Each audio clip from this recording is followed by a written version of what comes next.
Hello guys, अब हम लोग आ गए हैं श्री राजनाथ जी की रैली में त्रिवेणी नगर क्षेत्र में 172 विधानसभा क्षेत्र। डॉक्टर नीरज बोरा जिंदाबाद जिंदाबाद जिंदाबाद जिंदाबाद। जय श्री राम जय श्री राम। चप्पा चप्पा भाजपा, चप्पा चप्पा भाजपा। जय श्री राम। जय बीजेपी तय बीजेपी, जय बीजेपी तय जय बीजेपी। चप्पा चप्पा भाजपा। जय श्री राम। डॉक्टर नीरज बोरा जिंदाबाद जिंदाबाद। डॉक्टर नीरज बोरा जिंदाबाद जिंदाबाद। हम जो राम खुदाए, हम जब कोई भी सामान खरीदते हैं, कुछ भी लेने जाते हैं, तो हम पहले सब अपनी उस चीज को परखते हैं। और आज 5 वर्ष के बाद आपको मौका मिला है सरकार चुनने का, और आपने सरकार को देखा है, सुना है, समझा है, और अपने दोनों सरकारों के अंतर को भी जाना है।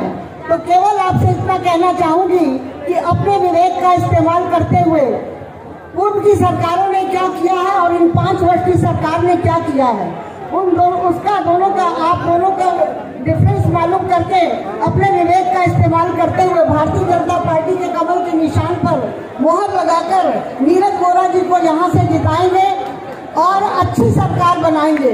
माननीय राजनाथ सिंह जी के लिए एक बात और कहना चाहूंगी कि जितना विकास उन्होंने यहाँ पर कराया है लखनऊ में, हम सब लोग लखनऊ के वासी हैं, मैं महापौर हूँ, मैं अच्छी तरह से लखनऊ के चप्पे चप्पे से परिचित हूँ और कहाँ पर क्या स्थितियाँ थी, उन स्थितियों से उबारने के लिए आपने लखनऊ शहर में जितना कार्य कराया है, मुझे लगता है कि इतना विकास पहले कभी नहीं हुआ। अभी मेरी आपसे चर्चा हो रही थी, आपने बताया कि 8400 रुपए का 9 करोड़ रुपए का काम यहाँ पर हुआ है, उनके माध्यम। वंदे मातरम जय श्री राम, वंदे मातरम जय श्री राम, जय श्री राम जय श्री राम। आज की जनसभा के मुख्य भारत के रक्षा मंत्री लखनऊ के गौरव माननीय राजनाथ सिंह जी को सादर आमंत्रित करते हैं, आए और अपना मार्गदर्शन हम लोगों के देने का कष्ट करें और आप लोग प्रज्ञान बोल के माननीय जी का स्वागत करने का कष्ट करें।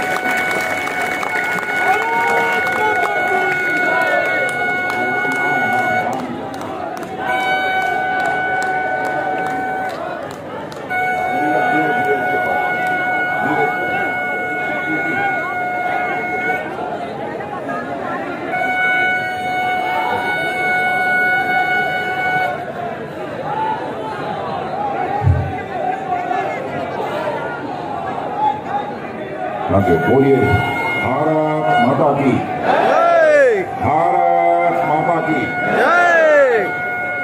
हमारी लखनऊ की महापौर श्रीमती संयुक्ता जी भाटिया, और अभी अभी जानकारी प्राप्त हुई है कि हमारे श्री श्याम यादव जी जो भारतीय जनता पार्टी के राष्ट्रीय उपाध्यक्ष रहे हैं, वो भी मौजूद हैं।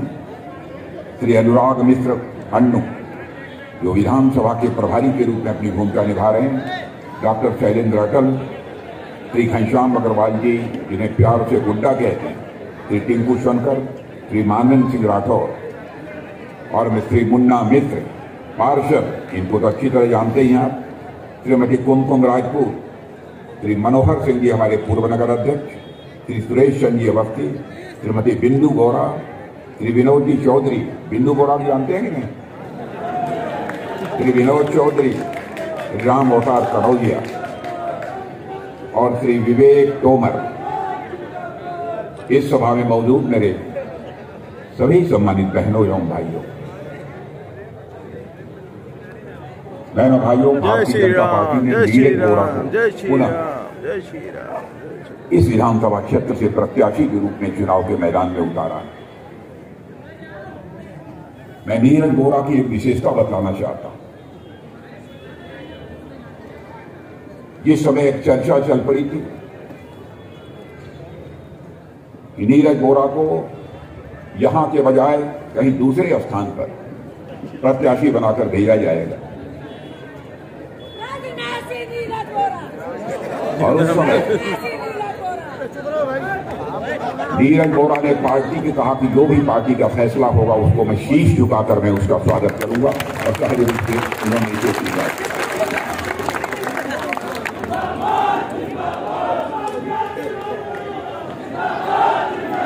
जिंदाबाद जिंदाबाद।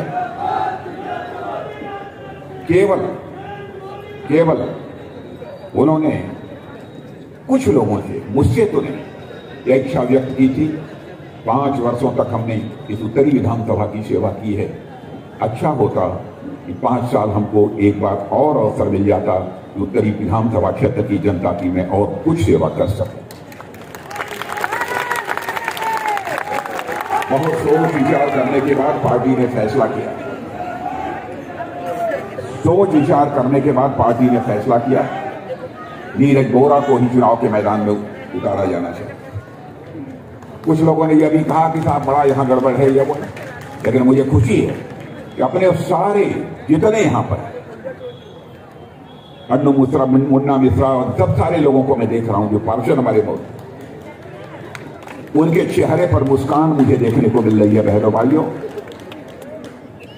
और जिस मनोयोग के साथ नीरज बोरा को विधानसभा में विजय दिलाने के लिए लगे हुए हैं, ऐसा दृश्य हिंदुस्तान आना चाहता हूं। भारत पहले जैसा भारत नहीं है, भारत अब ताकतवर भारत बन चुका है। आपने देखा कि जब मैं भारत का गृह मंत्री था उसी समय की घटना है, पाकिस्तान से कुछ आतंकवादी आकर जो हमारे जम्मू कश्मीर को अस्थिर करना चाहते, उन्होंने हमारे सिक्योरिटी फोर्सेस, सुरक्षा बल के जवानों के ऊपर कायराना हमला कर दिया और हमारे कई जवान शहीद हुए। बहनों भाइयों, वो क्षण मैं भूल नहीं सकता। भारत का गृह मंत्री होने के नाते मैंने स्वयं उन जवानों, शहीद जवानों को कंधा लगाया।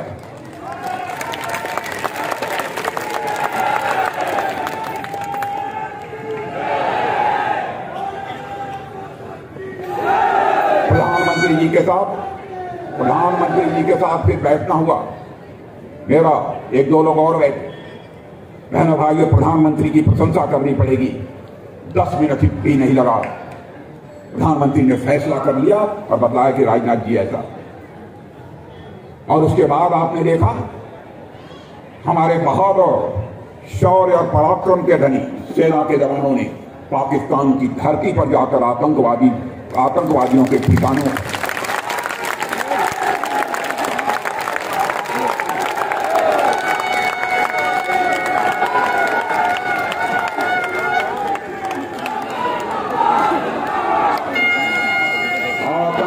के ठिकाने पर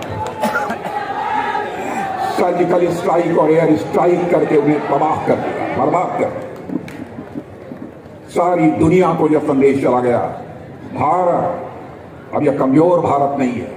भारत की तरफ जो आंख उठाकर देखने की जरूरत करेगा तो भारत सीमा के इस पार भी मार सकता है और जरूरत पड़ी तो सीमा के उस पार भी जाकर मार सकता है। यह भारत का काम है।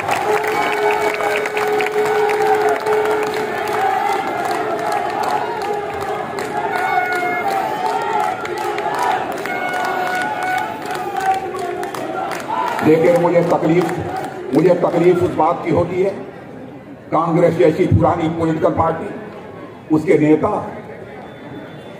राहुल जी संसद में खड़े होकर कहते हैं चीन और पाकिस्तान की जो दोस्ती हुई है वो मोदी जी के कारण हुई। बहनों भाइयों, राहुल जी को मैं कहना चाहूंगा, भले ही आपने भारत का पुराना इतिहास से, प्राचीन इतिहास कहते हैं, एंशिएंट हिस्ट्री कहते हैं, शायद आपने एंशिएंट हिस्ट्री नहीं पढ़ी हो, कम से कम आजाद भारत के इतिहास को तो पढ़ लीजिए। मैं राहुल जी को बतलाना चाहता हूं, सक्सगाम घाटी जिस पर कि पाकिस्तान का अवैध कब्जा था, पाकिस्तान ने चीन के हवाले किया था, तो उस समय भारत का प्रधानमंत्री कोई था तो पंडित जवाहरलाल जी नेहरू थे। इतना ही नहीं, पाक अधिकृत कश्मीर में काराकोरम हाईवे बना तो पाकिस्तान और चीन की दोस्ती के कारण ही बना था। उस समय भारत की प्रधानमंत्री श्रीमती इंदिरा गांधी जी थी। चाइना पाकिस्तान इकोनॉमिक कॉरिडोर यह भी बनना प्रारंभ हुआ 2013 में, तो डॉक्टर मनमोहन सिंह जी उस समय भारत के प्रधानमंत्री थे। बहनों भाइयों, मोदी जी उस समय भारत के प्रधानमंत्री नहीं थे। यदि मैं प्रधानमंत्रियों का नाम ले रहा हूं, चाहे नेहरू जी हों, चाहे इंदिरा जी हों, चाहे मनमोहन सिंह जी हों, राजीव गांधी जी हों, देवगौड़ा जी हों, शास्त्री। बहनों भाइयों, मैं किसी प्रधानमंत्री की आलोचना नहीं करना चाहता, और आज तक अपने जीवन में किसी प्रधानमंत्री की मैंने आलोचना नहीं की है, क्योंकि मैं मानता हूं प्रधानमंत्री प्रधानमंत्री होता है, वो व्यक्ति नहीं होता है, इंस्टीट्यूशन होता है, संस्था होता है। और हेल्दी डेमोक्रेसी में, स्वस्थ लोकतांत्रिक व्यवस्था में संस्थाओं की इज्जत की जानी चाहिए, सम्मान किया जाना चाहिए।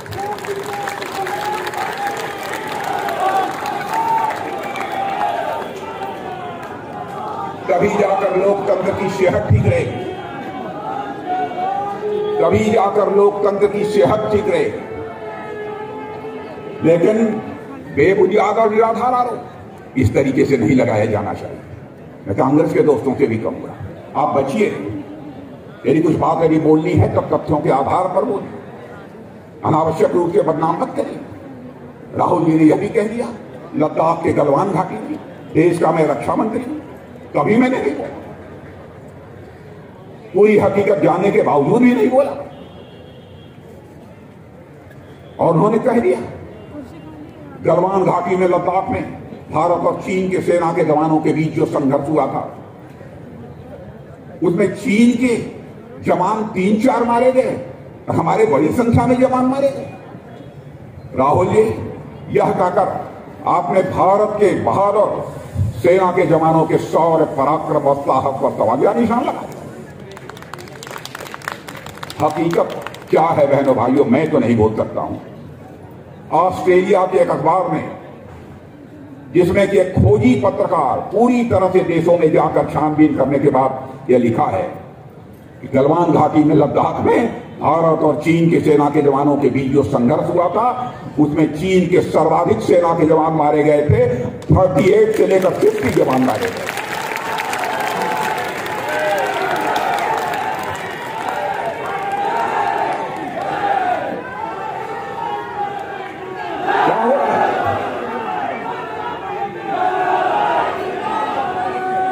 कहां जा रही है कांग्रेस?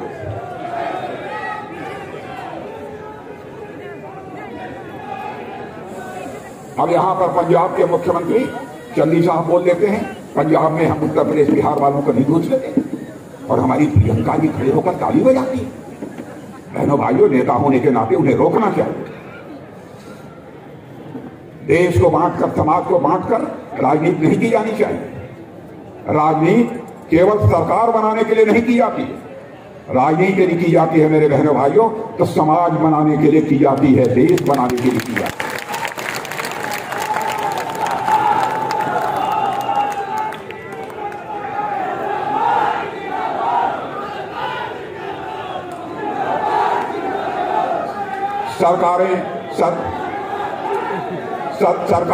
सरकारें आती जाती रहती।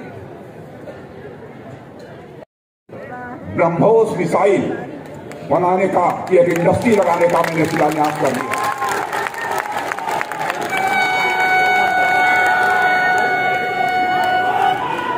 और मैं बताना चाहता हूं, जिंदाबाद जिंदाबाद। कि भाई हमको बोलने नहीं दोगे तब नहीं बोल पाएंगे। ब्रह्मोस मिसाइल लगने से क्या होगा? 200 छोटी बड़ी इंडस्ट्री लखनऊ में लगेगी। 200 5,000 नौजवानों को उससे काम मिलने वाला है। पहले छोटी, लघु और सूक्ष्म और मध्यम औद्योगिक इकाइयों की मैं बात कर रहा हूं। ये काम शुरू हो गया है, पूरा का पूरा पैसा मैंने स्वीकृत कर दिया। लेकिन शायद आप लोगों को इस बात की जानकारी न हो कि ब्रह्मोस मिसाइल है क्या।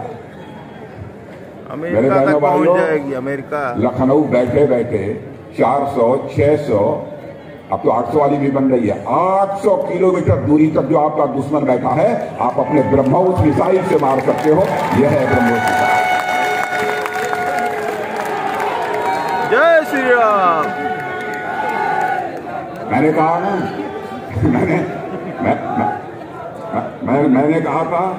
मैंने कहा था उत्तर प्रदेश में कभी छोटी मोटी गोलियां बनती रही होंगी, लेकिन अब उत्तर प्रदेश में गोली नहीं, अब गोला बनेगा।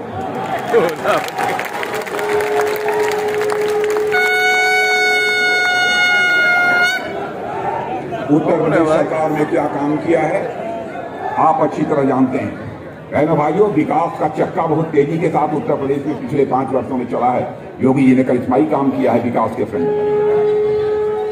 कानून और व्यवस्था के मोर्चे पर जो उन्होंने कामयाबी हासिल की है उसकी जितनी भी प्रशंसा की जाए वह कम है। और आप जानते हैं विकास की पहली शर्त होती है चुस्त दुरुस्त कानून व्यवस्था। कानून व्यवस्था यदि चुस्त दुरुस्त नहीं है तो विकास किसी भी सूरत में नहीं हो सकता।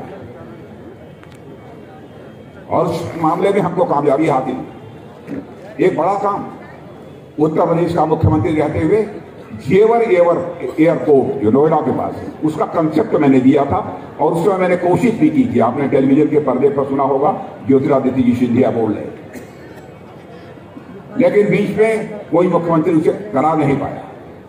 लेकिन योगी जी ने करिश्माई काम किया। मोदी जी का आशीर्वाद था, मोदी जी का सहयोग था। जेवर एयरपोर्ट इंटरनेशनल एयरपोर्ट बन रहा है बहनों भाई। देखिए इंटरनेशनल एयरपोर्ट बनना कोई बड़ी बात नहीं है।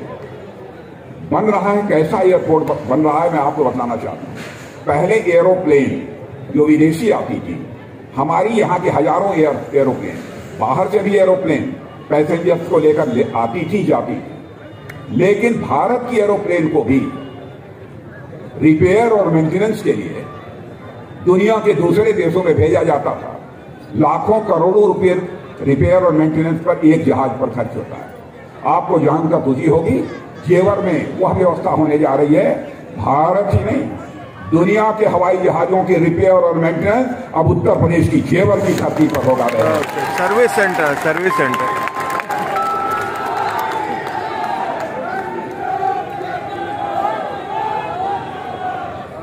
और यहां जो लोग बैठे हैं उनको शायद इस बात की जानकारी है या नहीं कि बहनों भाइयों आम जनता को सुविधाएं मुहैया कराने के लिए क्या हमारी सरकार ने किया है। मैं समझता हूं मेरे आने के पहले लोगों ने चर्चा की होगी, बहुत डिटेल में नहीं जाना चाहिए। मैं बहुत विस्तार में जाकर उसकी चर्चा नहीं करना चाहता। हमारे विरोध पक्ष के लोग महंगाई की चर्चा करते हैं।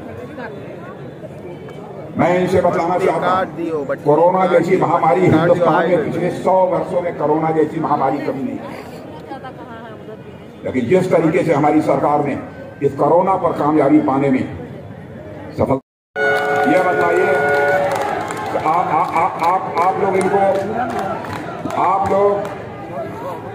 आप लोग इनको विजय दिला देंगे? पक्का भैया, पक्का पक्का भैया दिला देंगे। तो एक बार हाथ उठाकर तालियां बजाकर बता दीजिए क्या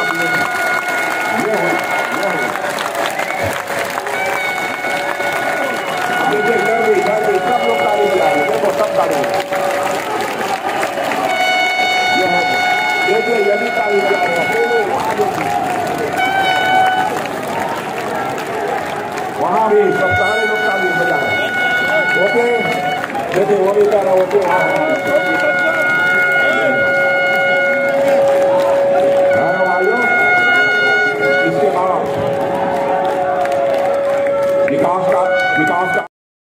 अब राजनाथ सिंह जी जा चुके हैं और नीरज वोरा जी इंटरव्यू दे रहे हैं। और चलिए अब कल की तैयारी करते हैं। कल घर में जो कार्यक्रम है बीजेपी का उसको मॉर्निंग में मिलते हैं। चलिए बने रहिए, stay touch, stay to India का ट्रैवल गुरु आपका अपना अमिताभ बघेल। लगे रहिए, बने रहिए। जय बीजेपी, तय बीजेपी, जय श्री राम, जय श्री राम। जो राम को लाए हैं हम उनको लाएंगे। Do like, subscribe and comment and do share. Good